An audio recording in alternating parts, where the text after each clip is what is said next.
안녕하십니까, 알림이 황희두입니다. 어제 스트레이트 보도 이후 너무나 충격적인 소식들이 많이 터지고 있습니다. 간략하게 핵심적인 내용들만 정리해보면 무속인 얘기가 등장했죠. 선대본에서 고문으로 일하고 있다는 세계일보 단독 보도가 오늘 오전에 나왔습니다. 거기서 인재 영입 업무를 했다는 소식이 전해졌는데요. 윤석열 일정 메시지를 뒤집기도 했다고 합니다. 캠프 업무에 전반적으로 관여를 했다는 의혹을 받고 심지어 신천지 관련한 얘기까지 나와서 많은 시민들이 충격을 받은 상황인데요. 지금 2022년 대한민국 맞습니까? 국민의힘과 무속인이라는 프레임이 생긴 상황에 친분으로 몇 번 드나든 것뿐이다 라며 시인하는 모습을 보여 논란이 커진 상황입니다. 어제 김건희 녹취록 이후로도 국민의힘과 무당의 얘기가 나오면서 더더욱 최순실 얘기가 커져가고 있는데요. 중요한 건 방금 전 세계일보의 추가 단독 기사가 떴습니다. 윤석열 캠프에 관여 의혹을 받던 무속인이 마고 할머니를 모셨다는 건데요. 국민의힘에선 그 전 씨가 무속인이 아니고 조계종 기획실장 직책이라고 해명했지만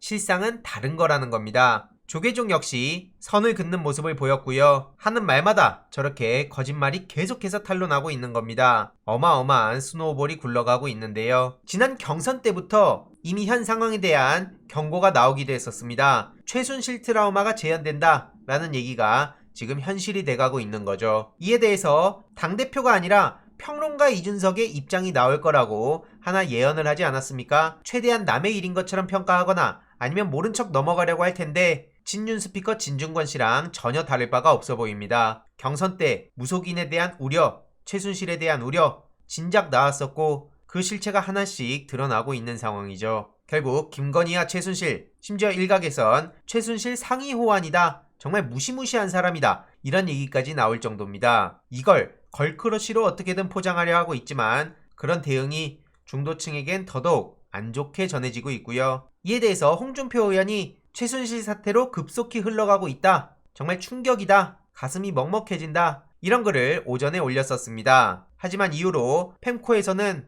이렇게 추한 정치인은 처음 본다 라면서 욕설을 막 쏟아냈고요. 이 때문인지 결국 홍준표 의원은 페이스북 글을 내렸네요. 무려 27년이나 당을 지켜왔다는 홍준표 의원이 저렇게 대놓고 무시당하고 정작 국민의힘에선 박근혜 최순실 사태 초창기처럼 사건 축소와 물타기를 시도하는 걸 보니 얼마나 기가 차겠습니까? 심지어 한때 청년 정치에 대한 기대를 한몸에 받았던 이준석 대표는 성상납 의혹 수사 때문인진 모르겠지만 건의수호에 앞장서고 있죠. 그는 평론가가 아닌 당대표이기에 가면 쓰고 토론에 나가서 논란을 키울 때가 아니라 현 상황에 대한 모든 책임을 져야 할 위치라는 거고요. 이러려고 당대표를 했나, 자괴감 들고 괴롭진 않나 모르겠지만 앞으로 펼쳐질 건의수호의 무운을 빌겠습니다. 지금 충격적인 내용들이 서울의 소리를 통해 계속해서 터지고 있죠. 조국 전 법무부 장관도 검찰 개혁 안 하고 그냥 가만히 있었으면 구속 안 되고 넘어갈 수 있었다. 지금 모든 권력의 중심에 김건희가 있다는 생각 들지 않습니까? 이게 언론을 통해 보도가 되며 서울의 소리를 구독하지 않은 사람들도 포털이나 언론사를 통해 해당 소식을 접하고 있다는 게 중요한 거고요. 서초동의 최순실이었다,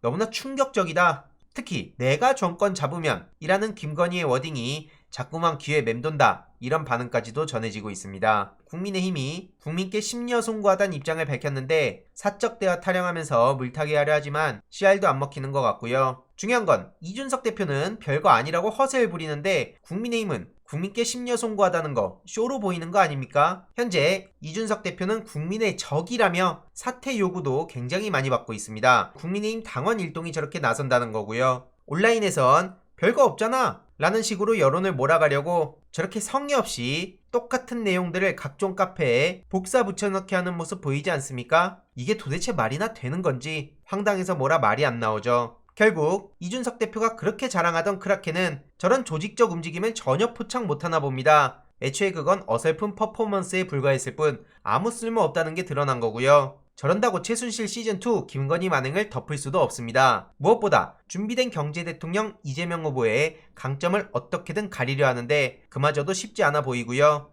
방금 전 공개된 이재명 수학행 공약 48버전에 대해서 국민의힘 의원들의 생각이 궁금해집니다. 간략하게만 요약해보면 병사통신 요금을 반값으로 줄인다는 겁니다. 기존 20% 요금 할인을 50%까지 대폭 상향하겠다는 거고 정부가 감면 비용의 일부를 재정에서 부담하는 방안도 검토하겠다는 거죠. 생활 밀착형 공약 너무나 좋다고 생각하고요. 이런 내용들을 주위에 널리 알리는 게 더더욱 중요하겠죠. 그래서 이재명 후보도 앞선 김건희 녹취 보도를 봤지만 민생 경제에 집중할 생각이라는 거에 저도 공감하고요. 말 그대로 경제 대통령 전공법으로 돌파하는 모습이 더더욱 이재명 후보의 강점을 드러내는 거라 생각합니다. 최근에 10대 그룹 CEO 토크도 윤석열은 상상도 못하는 행보고요. 이와 관련한 내용 계속해서 전해드리도록 하겠습니다. 이번 내용도 유익했다면 구독, 좋아요, 알림 설정, 멤버십 가입 정말 큰 힘이 된다는 점 말씀드리고 싶습니다. 이번 내용도 주위에 널리 공유 부탁드립니다.